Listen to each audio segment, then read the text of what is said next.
नमस्कार दोस्तों। एक बार फिर से स्वागत करते हैं आपके अपने YouTube चैनल के एजुकेशनल हब। जैसा कि आप सबने देख लिया होगा कि हमने प्रारंभ किया था भारतीय संविधान, और कल हमने इसके पहले क्लास में भारतीय संविधान की बेसिक बातें डिस्कस की थी कि कैसे 1895 में बाल गंगाधर तिलक ने सर्वप्रथम स्वराज्य शब्द की मांग की। उसी के बाद हमने बात की कि नेहरू रिपोर्ट 1928 में पेश हुई, जिसको जवाहरलाल नेहरू ने खारिज कर दिया। फिर हमने बात की कि द्वितीय विश्व युद्ध 1939 में शुरू हुआ। 1935 में कांग्रेस ने संविधान सभा की मांग की। महात्मा गांधी ने 1922 में मांग की थी। उसके बाद हमने बात की कि किस तरह से अगस्त 1940 में अगस्त प्रस्ताव पास हुआ, लेकिन वो उसको खारिज कर दिया गया। फिर 1942 में क्रिप्स प्रस्ताव आया, लेकिन उसको भी अस्वीकार करते हुए इसको अस्वीकार कर दिया गया। फिर उसके बाद 1946 में कैबिनेट मिशन आया। क्या आया? Cabinet mission. फिर हमने बात की कि 1946 में कैबिनेट मिशन भारत आया। कैबिनेट मिशन में कुल 3 सदस्य थे, हमने बात की थी। वो 3 सदस्य कौन कौन थे? लॉरेंस, एलेक्जेंडर और क्रिप्स। इस कैबिनेट मिशन का अध्यक्ष किसको बनाया? लॉरेंस को बनाया गया। कल यहां तक की हमने बात कर ली थी मोटी मोटी। अब बात करते हैं कि कैबिनेट मिशन भारत में आया तो उसने आते ही क्या काम किए, क्या हुआ? तो उसने कुछ सिफारिशें की। क्या की? कैबिनेट मिशन की सिफारिशें।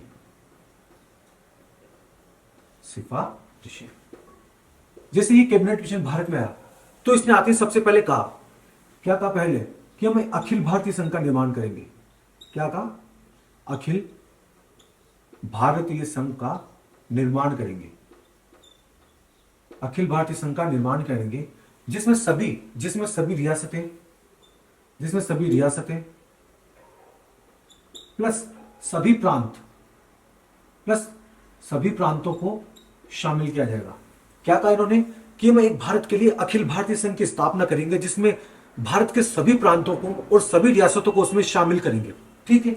उसके बाद उसने बात क्या की कि हम अंतरिम सरकार का गठन करेंगे। किसका सरकार? अंतरिम सरकार का गठन करेंगे। अब ये अंतरिम सरकार क्या होता है? अंतरिम सरकार का गठन करेंगे।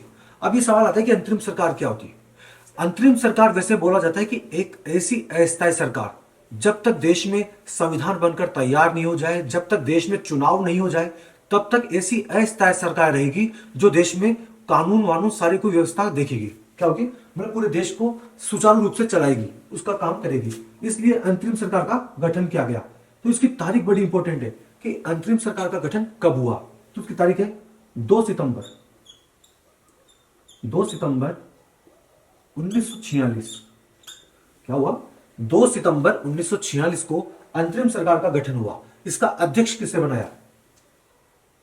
ये कई बार सवाल पूछा हुआ है परीक्षा में। इसका अध्यक्ष बनाया गया वही जवाहरलाल नेहरू को। तो यहां से 2 बड़े सवाल इंपॉर्टेंट फैक्ट होते हैं कि अंतरिम सरकार का गठन कब हुआ? 2 सितंबर 1946। और इसका अध्यक्ष किसको बनाया गया? जवाहरलाल नेहरू को। ये सब कुछ हो गया। ठीक है। अब यहां पे बात हुई कि संविधान सभा बनाएंगे तो उसमें सदस्य किस हिसाब से लेंगे? क्या बोलेंगे? संविधान सभा जो बनाएंगे उसमें सदस्य हो। उसमें कहा कि प्रति 10 लाख जनसंख्या पर एक संविधान सभा की सीट दी जाएगी। सभा सीट। क्या कहा? कि प्रति 10 लाख की जनसंख्या पर एक संविधान सभा सीट का आवंटन किया जाएगा। तो इस तरह कुल 389 सदस्य संविधान सभा में चुने जाएंगे। क्या किए जाएंगे? पहले कहा कि प्रति 10 लाख की जनसंख्या पर एक संविधान सीट का आवंटन किया जाएगा। इस तरह कुल पूरे भारत में 389 सदस्यों का चुनाव होगा। अब 389 का सदस्य का चुनाव, तो कुल 389 सदस्य, कितने? 389 सदस्य संविधान सभा में चुने गए। संविधान सभा में चुने गए कितने? 389 सदस्य। अब ये 389 सदस्य कहां से आए? सबसे पहले बात करते हैं इसके 4 सदस्य कहां से आए? ये आए चीफ कमिश्नरी क्षेत्र। कहां से? चीफ कमिश्नरी क्षेत्र।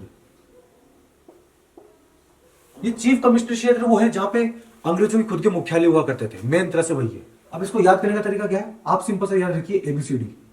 ए बी सी डी। क्या याद रखोगे? 4 सदस्य चीफ कमिश्नर क्षेत्र से है, और चीफ कमिश्नर क्षेत्र कौन कौन से, इसको याद करने के लिए सिंपल सा फंडा है, ए बी सी डी। देखिए, ए से होता है अजमेर, ए से अजमेर, बी से होता है बलूचिस्तान, बलूचिस्तान, सी से होता है कुर्ग कर्नाटक, कुर्ग ये कहां पे है? कर्नाटक, और डी से होता है, आप सबको पता है, दिल्ली। तो 4 चीफ कमिश्नर क्षेत्र कहां से है? एबीसीडी, अजमेर, बलूचिस्तान, कुर्ग कर्नाटक और दिल्ली। ठीक है, ये तो बात हो गई। अब बात करते हैं, ये तो 4 सदस्य आ गए कहां से? चीफ कमिश्नर क्षेत्र से। अब बात करते हैं कि 292 सदस्य, कितने? 292 सदस्य ये आए ब्रिटिश प्रांत से। कहां से? ब्रिटिश प्रांतों से। और बचे अब कितने बचेंगे? एक चीज को ध्यान रखना कि जो ब्रिटिश प्रांत से और जो चीफ कमिश्नर क्षेत्र से हैं, ये दोनों सदस्य हैं चुनावित होके। क्या हो गया है? चुनावित। तो 4 सदस्य तो आए चीफ कमिश्नर क्षेत्र से, और 292 सदस्य आए ब्रिटिश प्रांतों से। अब 93 सदस्य, मतलब 93 सदस्य, ये देसी रियासतों से मनोनीत हो क्या है? कहां से? देसी रियासतों से मनोनीत। तो कुल 389 सदस्य संविधान सभा में आए। 4 सदस्य है चीफ कमिश्नर क्षेत्र से, एबीसीडी, अजमेर, बलूचिस्तान, कुर्ग कर्नाटक, दिल्ली। 292 सदस्य है ब्रिटिश प्रांतों से जो चुनावित होकर आए दोनों, मतलब 292 टोटल 4, कुल 296 सदस्य चुनावित। याद रखना, सवाल पूछ लिया आपसे, तो 296 सदस्य चुनावित और 93 सदस्य देसी रियासतों से मनोनीत किए गए। मतलब सभी राजा महाराजों ने अपनी अपनी तरफ से अपना एक एक कैंडिडेट भेजा, कुल 93 सदस्य भेजे गए। ठीक है, इस तरह से। लेकिन आपको छोटी सी फैक्ट और याद रखना है कि जो अजमेर, राजस्थान के संदर्भ में बात कर रहा हूं, अजमेर से जो सदस्य आए थे उनका नाम था बलवंत राय मेहता। क्या नाम था? बलवंत राय मेहता। बलवंत राय मेहता, ये सीधा सवाल हर बार करियर का एग्जाम में आता है। राजस्थान के हर एग्जाम में लगभग जिसमें पॉलिटी जुड़ी हुई है, वहां सीधा सवाल पूछता है कि अजमेर से संविधान सभा में जाने वाले सदस्य कौन थे? बलवंत राय मेहता। ठीक है, और वैसे भी देखा जाए, राजस्थान के संदर्भ में देखा जाए, तो राजस्थान से कुल 12 सदस्य आए थे। राजस्थान से संविधान सभा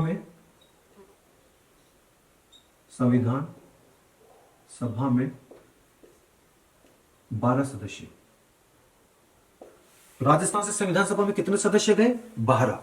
अजमेर से कौन गया? बलवंत राय मेहता। लेकिन अगर पूछे कि संविधान सभा में सर्वाधिक सदस्य किस क्षेत्र से है, कौन से? सर्वाधिक उसे वह है संयुक्त प्रांत। कौन सा? संयुक्त प्रांत, जिसे आप वर्तमान में बोलते हैं यूपी। कहां से है सर्वाधिक?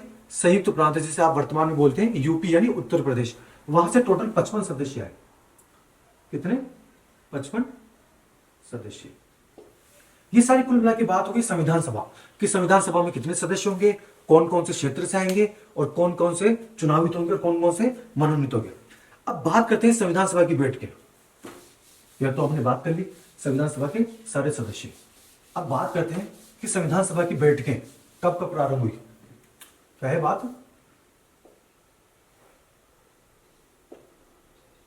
संविधान सभा की बैठकें,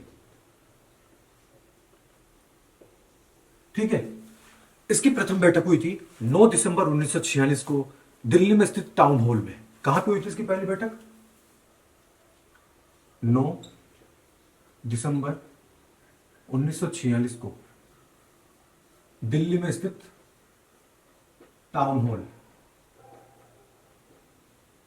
एक बार दिल्ली पुलिस में सीधा सवाल यही पूछा था कि संविधान सभा की प्रथम बैठक का आयोजन कहां पे किया गया था, तो वहां ऑप्शन में दिल्ली था, टाउन हॉल के साथ। ठीक है, इस संविधान सभा की प्रथम बैठक का आयोजन हुआ। अब इसमें क्या किया?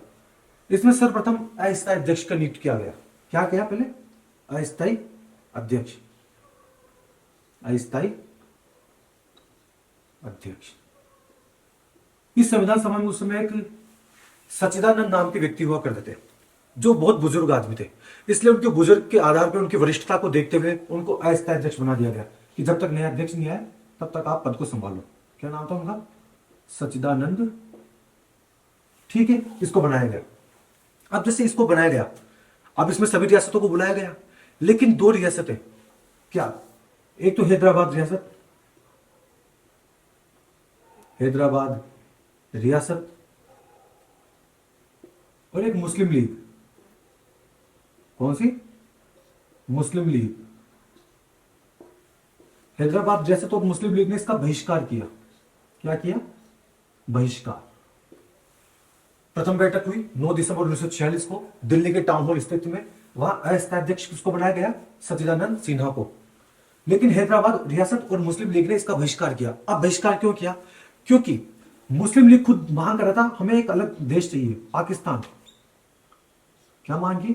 कि हमें पाकिस्तान नाम से एक अलग देश चाहिए। और हैदराबाद रियासत का भी प्लान यही था कि मैं भी पाकिस्तान में जाके मिल जाऊंगा, क्योंकि मुस्लिम रियासत थी, यह सर्वाधिक बाहुल्य मुस्लिमों का था। इसलिए चाहते थे कि हमें धर्म के आधार पर एक देश अलग दिया जाए, पाकिस्तान, जिसमें सिर्फ मुसलमानों का राज हो, उसमें हिंदुओं का कोई लेना देना नहीं हो। ठीक है, इसलिए उन्होंने बहिष्कार कर दिया। चलो बहिष्कार हो गया। अब बहिष्कार हो तो फिर दूसरी बैठक की मांग की गई, और ये पहली बैठक असफल हो गई। क्या हो गई? पहली बैठक असफल हो गई। अब इसकी दूसरी बैठक बैठती 9 दिसंबर 1946 को पहली बैठक बैठी। इसके 2 दिन बाद दूसरी बैठक 11 दिसंबर 1946। इसका जो अध्यक्ष बनाया गया, इसका स्थायी अध्यक्ष, स्थायी अध्यक्ष, स्थायी अध्यक्ष बनाया गया राजेंद्र प्रसाद। किसको बनाया गया? राजेंद्र प्रसाद। लेकिन साथ के साथ स्थायी अध्यक्ष के साथ एक उपाध्यक्ष भी बनाया गया।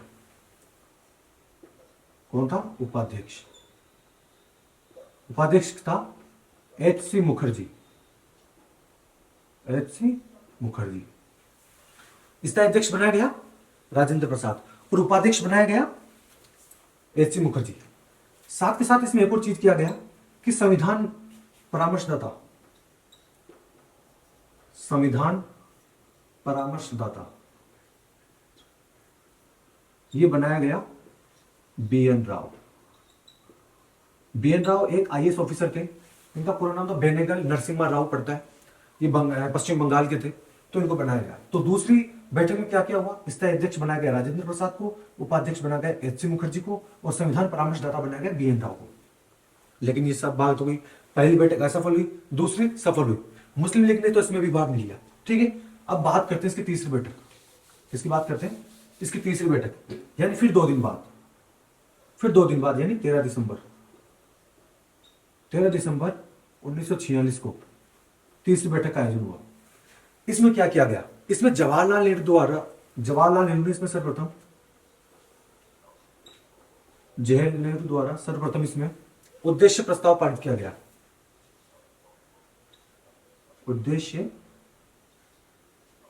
प्रस्ताव पारित किया गया, मतलब पेश किया गया इसमें उद्देश्य प्रस्ताव। अभी उद्देश्य प्रस्ताव क्या है? उद्देश्य प्रस्ताव का आधार प्रस्तावना को कहा गया है। उद्देश्य प्रस्ताव में यही था कि हमारे देश में प्रजातंत्र को लागू किया जाएगा, गणतंत्र को लागू किया जाएगा, जो राज्यों का राजतंत्र चला है उसको नाश किया जाएगा, उसको समूस्त हटाया जाएगा। इसलिए उद्देश्य प्रस्ताव को पारित किया गया और लोकतंत्र की स्थापना करेंगे। यही बातें हैं कि हम लोकतंत्र की स्थापना करेंगे, राजतंत्र को हटाएंगे और लोगों को, मतलब एक तरह से लोगों का शासन लोगों द्वारा ही किया जाएगा। लोगों के प्रतिनिधि उनकी बात को आगे तक बढ़ाएंगे। ये सब बात हुई थी। तो इस संविधान सभा की मेन 3 बैठकें 9 दिसंबर 1946 को दिल्ली टाउन हॉल में, दूसरी 11 दिसंबर 1946 और तीसरी 13 दिसंबर 1946 को। वैसे संविधान में कुल 216 बैठकें हुई थी। कितनी? 216 बैठकें हुई थी कुल। लेकिन हम इतनी नहीं पढ़ना। उसकी जो अंतिम बैठक हुई थी संविधान सभा की अंतिम बैठक हुई थी गणतंत्र लागू होने से पहले 24 जनवरी 1950। ये संविधान सभा की अंतिम बैठक हुई थी। तो हमने कुल मिलाकर इसमें बात की संविधान की सारी बैठकों की, पहली कब हुई, दूसरी कब हुई, तीसरी कब हुई, अंतिम कब हुई और लगभग कुल कितनी बैठकें हुई है। अब बात करते हैं इसकी छोटी सी माउंटबेटन योजना। बात आजादी की चल रही है, आजादी दिला के रही है आज, तो बात करते हैं माउंटबेटन योजना की बात। माउंट बेटन योजना। माउंट बेटन योजना ये 3 जून 1947 क्या हुई? माउंट बेटन योजना का भाई 3 जून 1947। इस योजना के आधार पर भारत और पाकिस्तान को अस्तित्व में लाया गया, मतलब भारत और पाकिस्तान को बांटा गया। ये जो माउंट बेटन दिख रहे हैं आपको, ये भारत के 34वें गवर्नर जनरल थे। भारत के 34वें गवर्नर जनरल थे। ठीक है, योजना लाई गई। अब योजना को लागू करने के लिए एक शासन एक्ट भी बनाया गया। क्या? भारत शासन एक्ट 1947। क्या बनाया गया? भारत शासन एक्ट 1947। भारत शासन एक्ट 1947 के तहत इसको बनाया गया। भारतीय शासन एक्ट 1947 के तहत इसका एक नक्शा बनाया गया। क्या बनाया गया? नक्शा। अब माउंट बेटन ने नक्शा बना लिया और उसको भेजा इंग्लैंड में। कहां भेजा? इंग्लैंड में। अब इंग्लैंड के सम्राट इस समय कौन थे? सम्राट है इसमें जॉर्ज 6। कौन थे? जॉर्ज 6। माउंट बेटन ने नक्शा भेजा इंग्लैंड में सम्राट जॉर्ज 6 बाद। जॉर्ज 6 ने देखा नक्शा कि हाँ भाई 2 देश को अस्तित्व में लाया जाएगा, तो उन्होंने नक्शा देख के उस पर साइन करके वापस 18 जुलाई 1947 को 18 जुलाई 1947 को भारत नक्शा भेज दिया। भारत नक्शा भेज दिया। क्या क्या? पहले 3 जून 1947 को माउंट बेटन योजना आई। ये माउंट बेटन भारत के 34वें गवर्नर जनरल थे और इसको माउंट बेटन योजना का आधार था भारत शासन एक्ट 1947। इसके तहत नक्शा बनाया गया। नक्शा भेजा गया इंग्लैंड। इंग्लैंड का सम्राट थे जॉर्ज 6। जॉर्ज 6 ने नक्शा देखा, उसको समझा, फिर उस पर साइन करके वापस 18 जुलाई 1947 को भारत को नक्शा भेज दिया गया। फिर बात हुई 14 अगस्त 1947 को पाकिस्तान के नक्शे पर साइन कर दिए और 15 अगस्त 1947 को भारत के नक्शे पे माउंट बेटन ने साइन करके इन दोनों देशों को अलग अलग अस्तित्व कर दिया। इस तरह से भारत और पाकिस्तान का जन्म लगभग 14 या 15 अगस्त को हुआ। रात को साइन किए गए थे। जब रात को साइन किया जा रहा था 14 अगस्त को, 14 अगस्त की देर रात को साइन किए जा रहे थे, तब पाकिस्तान को तो 14 अगस्त को हो गया, लेकिन भारत का 15 अगस्त को अर्ली मॉर्निंग हो गया, मतलब 12 बजे के बाद साइन हुआ। इस कारण पाकिस्तान में आज पाकिस्तान में स्वतंत्रता दिवस मनाया जाता है 14 अगस्त को, और जबकि भारत में स्वतंत्रता दिवस मनाया जाता है 15 अगस्त को। ये कुल सारी बात हो गई कि हमने संविधान सभा की निर्माण से लेके भारत को आजाद कर लिया। लेकिन यहीं पे संविधान सभा का खत्म नहीं होता। संविधान सभा के लिए कई इंपॉर्टेंट समितियां थी। क्या थी? समितियां। उन समितियों का अध्यक्ष किसे बनाया, फिर कितने अनुच्छेद जोड़े जाएंगे, कितनी अनुसूचियां रहेगी, संविधान के कितने भाग रहेंगे, इन सब के बारे में विस्तार पूर्वक अगली क्लास में जो डिटेल पूर्वक इनके बारे में विस्तार पूर्वक अध्ययन करेंगे। तब तक के लिए आप चैनल बने रहिए, देखते रहिए, और संविधान का जो भी आपका टॉपिक रिलेटेड जो भी आपको वीडियो चाहिए या आपका कोई क्वेश्चन हो, आप कमेंट बॉक्स में कमेंट कर सकते हैं। तब तक के लिए जय हिंद, जय भारत।